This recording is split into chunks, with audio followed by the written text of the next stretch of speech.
Voilà, ça vient de tomber, bandeko. Olivier Mukondo Gasita, général. Bandeko, Azanani, Aouta wapi, Abimela wapi.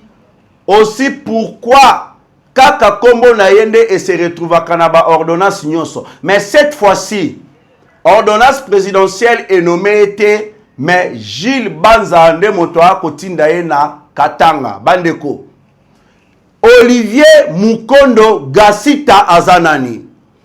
Nakodlaki sanabino parcours ya Olivier Gasita. Olivier Gasita azali parmi baye oyo batangisa makila ya bakongolais. Olivier Gasita azali parmi baye oyo Kagame akontaka pona kosala président Tshisekedi mabe. Lelo bokoye bakiye réellement Olivier Gasita. Émission mokolo mwa lelo nakotali sanabino 4 stratégies. Oyo Kabila a préparaka pona kolongola président Tshisekedi na bokonzi.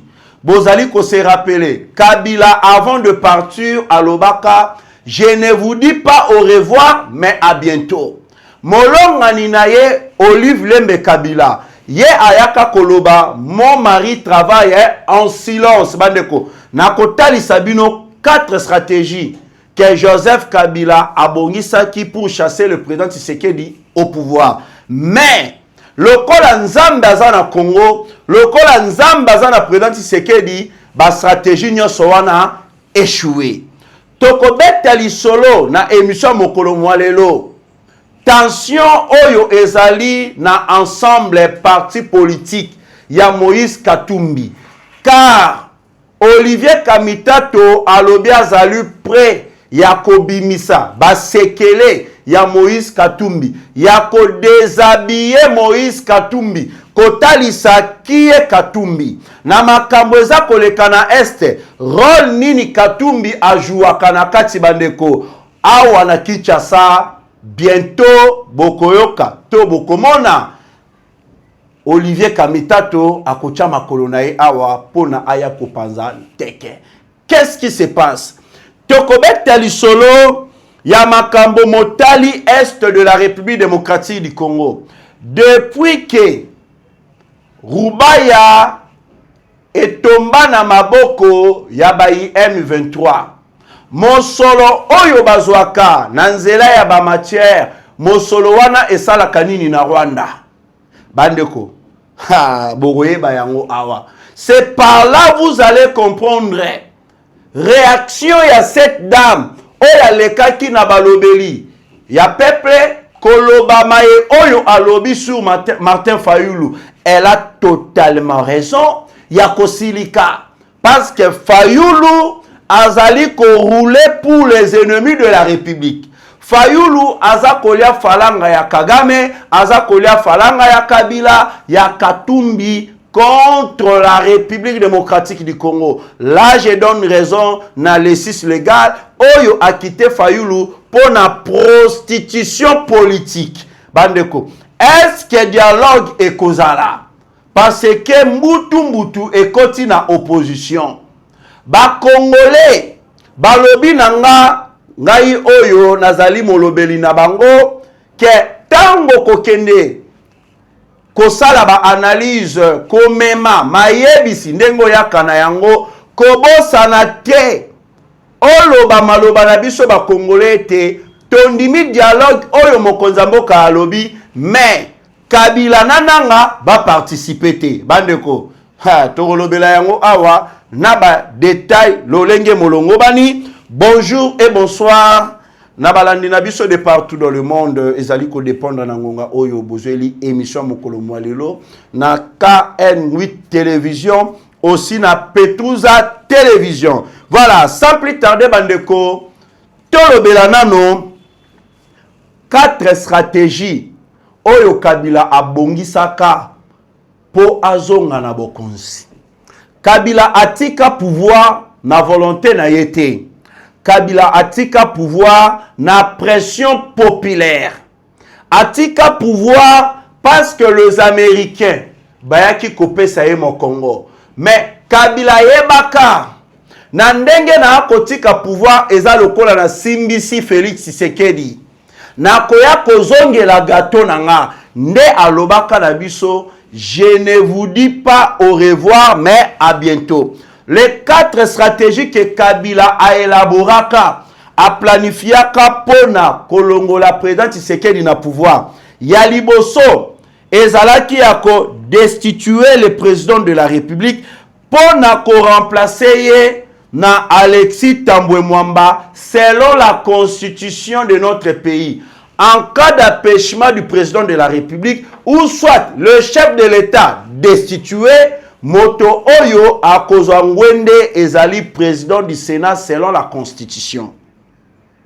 Le plan que Kabila a préparé, donc c'est-à-dire qu'on destituer le président de la République pour qu'on remplacer na Alexis Tambwe Mwamba car Kabila na makanisi na ye Kabila pensait que le chef de l'État congolais azalaki na maîtrise ya constitution T. En cas ya erreur ya moke, le président Tshisekedi bako interpellé na cour constitutionnelle. Comme ça, cour constitutionnelle et kozoye et kotindaye na Assemblée nationale. À cette époque, boyebi, FCC de moto et bandaki ko dominé na Assemblée nationale. C'était des députés Oyo bazalaki na poche ya Joseph Kabila. Et si le président Tshisekedi batinda ki na Assemblée nationale, directement balinga ki ba destitué. Comme exemple, Oye Salemaki na niveau ya Sankourou. Gouverneur ya Sankourou bayaki ko destitué par l'Assemblée provinciale. L'Assemblée provinciale, majorité ezalaki ya bayi FCC. Nde bakoyisaki gouverneur ya Sankourou. De la même façon, ba planifier ki ba salana président Tshisekedi. Première stratégie ya Kabila et échouaki. Deuxième stratégie que Joseph Kabila avait élaborée, ezalaki a empoisonné le président Félix Antoine Tshisekedi Tshilombo pour na kotika place na président ya Sénat. Le lenge ezali prévu dans la constitution. Empoisonnement ya chef de l'État et simbakité. Boyebi à cette époque, bato babandaki ko kufa na présidence de la République. Oyo babandaki ko attribuer yango na à cette époque ezalaki pandémie moko bandaki ko régner aussi ça qui bato na présidence de la République. Balingaki bazwa baloba ono yepe azalaki azwaki yango. Lolenge ba kufa ki ono ba kufi na présidence de la République bazalaki contaminé et Tshisekedi aussi azalaki contaminé yango azwa kufi. Or que ezalaki empoisonnement au bazu ba préparaki. Na deuxième stratégie wana bandeko esimba kité. Nde Kabila bayaki ko kita na troisième stratégie. Troisième stratégie ezalaki création de troubles dans plusieurs villes du pays. Et le président de la République sera proclamé incapable de créer des troubles Songolo Pakala na ville ya Kinshasa. Donc, makambo ba mobondo bozu bomona kina maluku. Makambo ya phénomène ya ba enlèvement. Makambo ya ba kuluna et utaki na ba stratégie na bango. Le chef de l'État a eu ba kuluna malamoko service national. Oyo na moto ako kamba ezali général Kasongo Kabwi. Makambo ya ba mobondo oyo bomoni comment est-ce que le chef de l'État a mouyaki les maillots pona ko stopper phénomène ya ba mobondo. Makambo ya ba enlèvement. Le chef de l'État a tchaki moto à travers commandant de la police ya ville province de Kinshasa pour na kobanda kokanga bato wana. Troisième coup na bango bandeko ezalaki échoué. Baye sikoyo kokende na quatrième yango eza oyo tozali ko vivre kino na mokolo mwalelo. Création de rébellion dans plusieurs coins du pays. Et le président Félix Antoine Tshisekedi Tshilombo sera visé pour être éliminé physiquement. Donc, bomoni makambo ya koleka na este. Nde eza quatrième stratégie élaborée par Kabila. À travers makambo zo leka na este, ceci, cela, bako utiliser moto na bango pour na éliminer physiquement le président de la République, Félix Antoine Tshisekedi Tshilombo. Quatrième stratégie yango toza kobundana yango. Olive Lembe Kabila lobaki, mon mari travaille en silence. Mais en silence yango yo bandeko. Nde eza quatrième stratégie. Élimination physique ya chef de l'État. Yango na lembekete. Kobelela entourage à mokonzi ya mboka. Sécurité ya chef de l'État. Esengeli ezala bato oyo batravailla na Kabila te. Ezala bato oyo pe baza ba fruit ya mixage et brassage te. Ezala bato oyo confiance ya chef de l'État. Laurent Désiré Kabila po ba éliminer ye. On avait utilisé ba e oyo bazalaki na ceinture ya sécurité na ye. Tango nyonso tobelelaka chef de l'État zala mayele na entourage na yo pe ba ya sécurité na yo. Corneille nanga aloba na biso tozali même na OIA bato na biso baza même na ceinture ya sécurité ya Tshisekedi. Aujourd'hui toi komona CIA Mossad eza kolande la sécurité ya chef de l'État car Kabila yebi sécurité na ye ezo dépendre na élimination ya président Félix Antoine Tshisekedi Tshilombo. Kabila loba yango azalaka na confiance ya Tshisekedi te po na protection na ye Kabila. Nde bozu bomoni ba machine nyonso batie en marche pour que Tshisekedi azala lisusu présidenté. Des officiers supérieurs au sein de l'armée congolaise.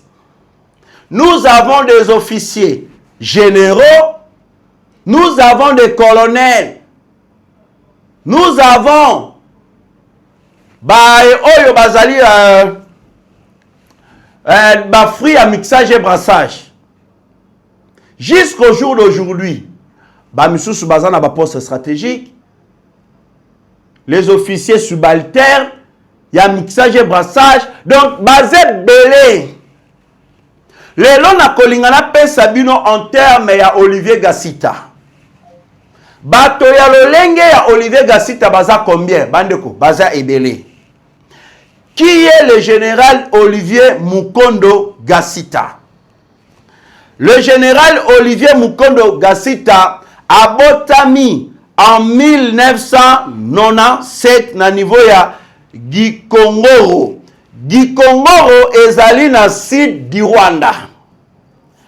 En 1991, Olivier Gassita avait rejoint APR Nkotani. Il y a général Fred Wingema qui sera remplacé par Paul Kagame après sa mort brutale dans une circonstance inconnue. Général Fred Wingema bayaki ko remplacé par Paul Kagame après que akufa liwa moko boye mystérieux bandeko. Liwa moko jusqu'au jour d'aujourd'hui. Explication claire ezalakati.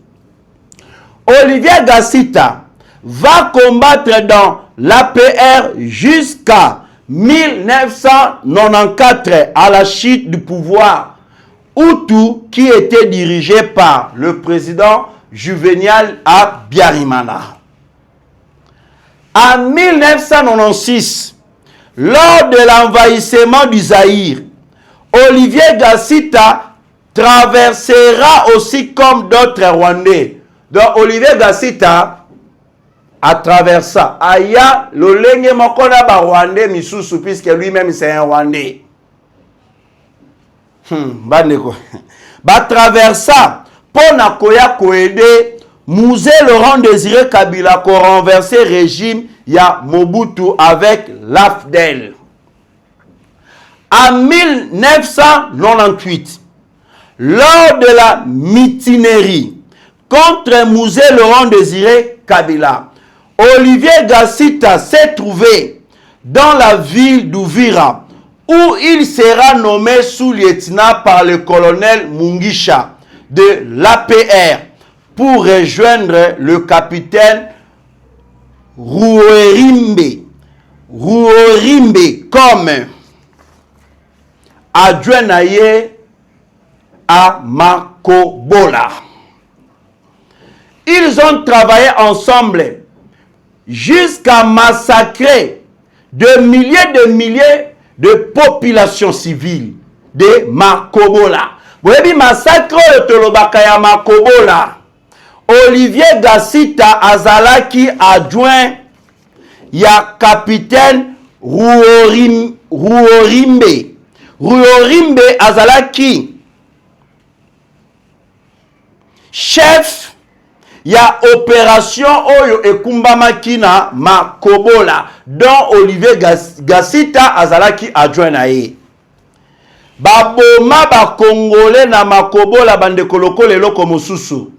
Bazwa yango bakosela ba mai. Or que ezalaki bango. 6 mois après, Olivier Gassita sera levé au grade de capitaine et Rouorimbire sera nommé major. Après leur promotion, Olivier Gassita sera envoyé travailler comme SD dans le brigade de colonel Mungisha de l'APR dans la ville d'Uvira. Et Rouorimbire va continuer avec le bataille d'intervention rapide dans la ville d'Uvira, Kinona Baraka. Après l'accord, il y a Saint City, où il était obligatoire Kagame alongola ba militaire na ye na mabele ya Congo. Paul Kagame va organiser un mascarade. Ya retrait, ya ba militaire na ye. Ayaki ko diviser bango en 2 troupes. Troupe mosusu bazongaki na Rwanda. Troupe mosusu oyo etikali. Bangonde bayaki kokoma automatiquement de Banyamulenge, dont Olivier Gassita et Rouorimbire bazalaki na kati. Na ba misusu pe bazalaki na kati. Donc troupe wana etikalaki bayaki kokoma le Banyamulenge. Troupe mosusu ezongaki na Rwanda. Nanzela Yaba accord oye salemaki oye kumbaki biso na brassage et mixage. Aujourd'hui, ba officier wana bakoma officier généraux supérieurs et subalterne na kati ya FARDC. Donc Olivier Gassita zaye mon côté, baza ebele na kati ya FARDC.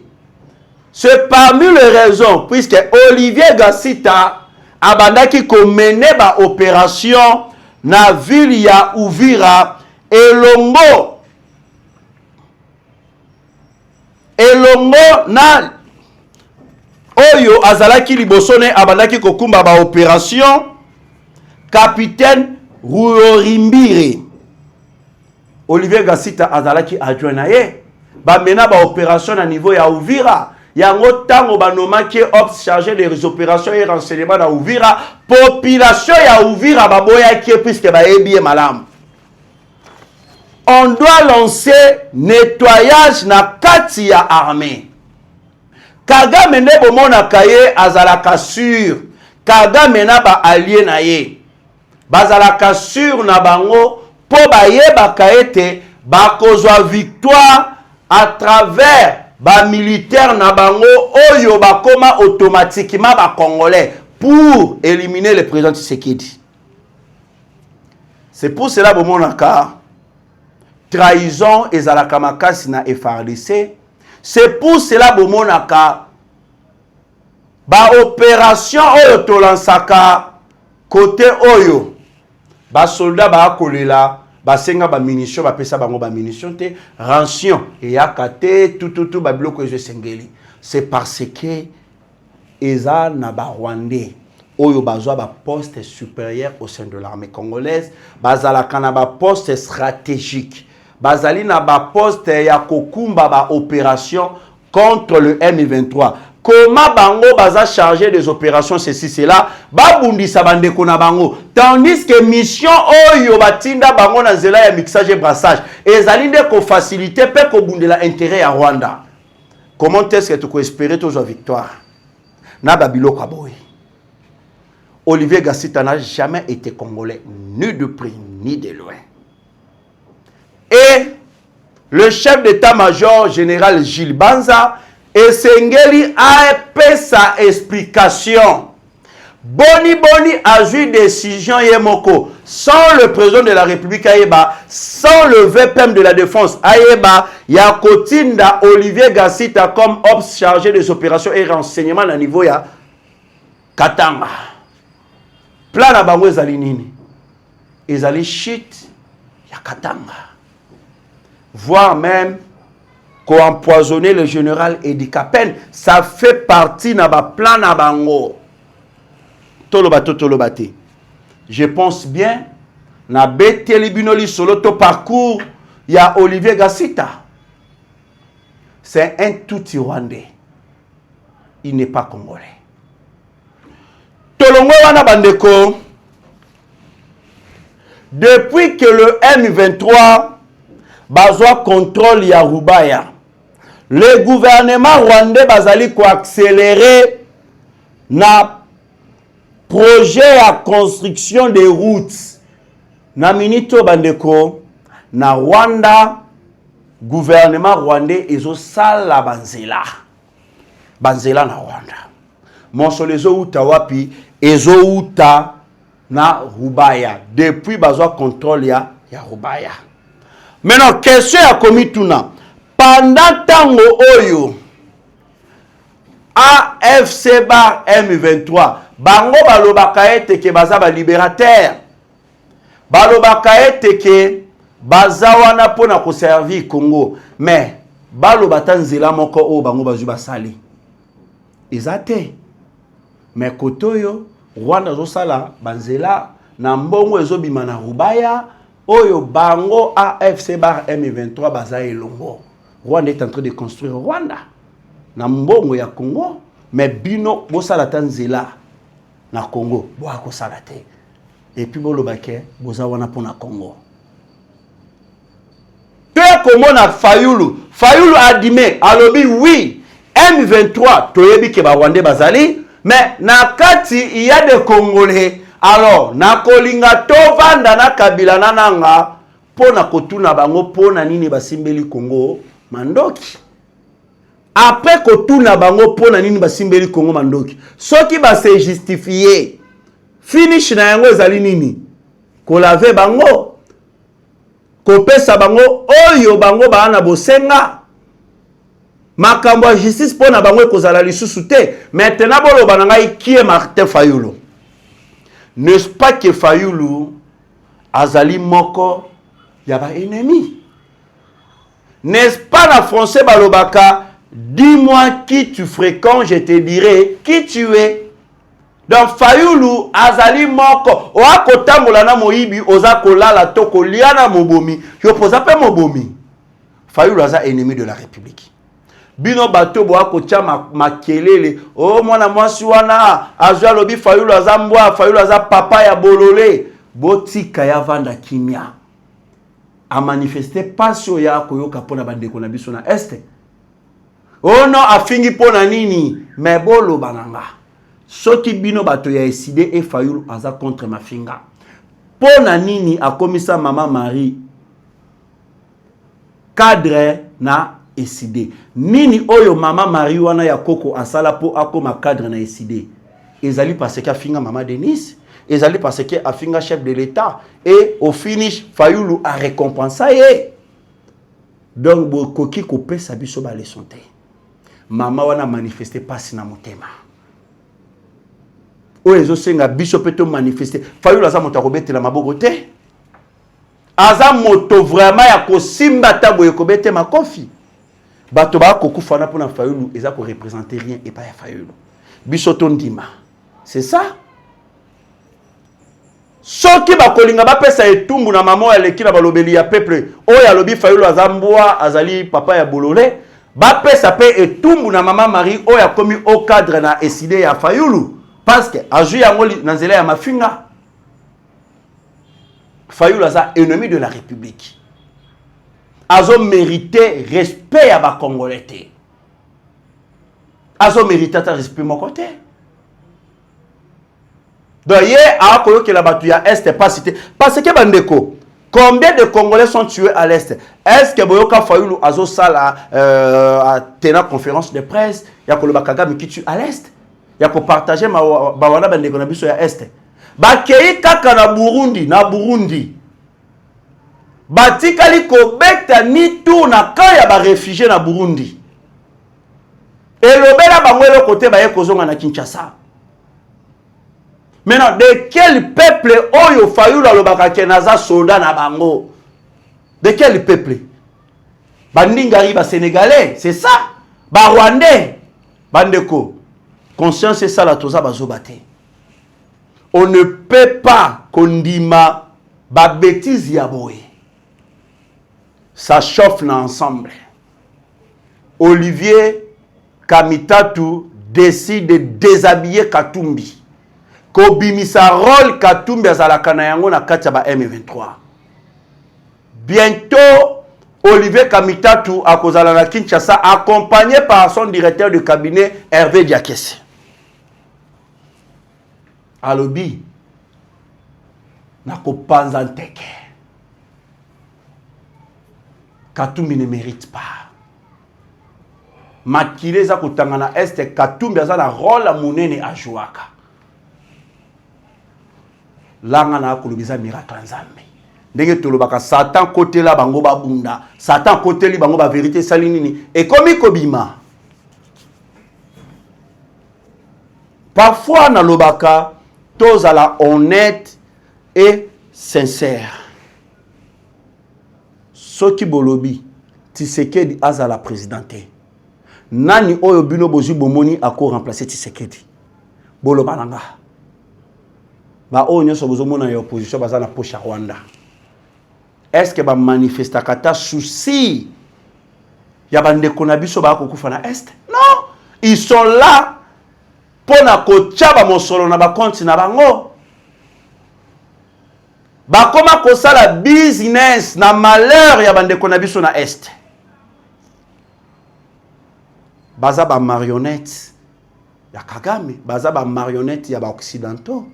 On doit protéger le président Félix Antoine Tshisekedi Tshilombo contre ba ennemi oyo bazoluka à tout prix basa la chef de l'état mabe. Tant que nous les Congolais tozalawana tokobari bango la route. Ba Congolais ba lobby oui na dialogue national oyo mokonzambo ka lobby contre la participation de Kabila et Corneille Nangaa. Les Congolais baza ko réclamer justice. Kabila enanga esengeli basamba pona ba crime o basali na est makila o bazu batangisi. Lelo ba famille ba komi kolala na balabala.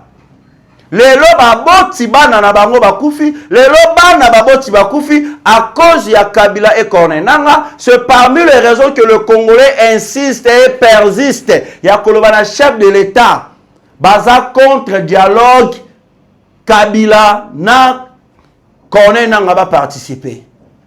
Pe baza contre Makamboyo Martin Fayulu autaki koloba na niveau ya Paris. Bon manifestez dans le commentaire. Vous êtes pour la participation de Nangaa et Joseph Kabila na dialogue ou soit vous êtes contre. Bon manifestez na commentaire. Makambo ezali ko se dérouler le lenge kani parce que totikali kaka na quelques minutes. Bon, une affaire à secondes. Quelques secondes. Les wazalendo baza toujours na kati yako mener ba opération enfin yako déloger ba M23 bisika oyo pasali. Opération eza kokumba ba wazalendo ba ko appuyer FARDC pour na ko chasser les éléments rwandais du M23. Le colonel Apoko Bangala commandant Sokola de Sud Kivu azalaki na niveau ya Kananda et Bashikalangwa. Il a ordonné la suppression de barrières illégales et Azali Kobelela au règlement pacifique de différents. Le FARDC Bazaliko réaffirmait leur détermination à restaurer l'autorité de l'État. Félicitations Naba militaire Nabiso Oyo Bazaba patriote. Félicitations Naba Wazalendo, car je suis sûr et certain que la victoire nous appartient. Merci beaucoup pour Nalelo. Je pense bien tout ce qui awa Tomonani na mikolo Oyo Mozali Koya. Bye.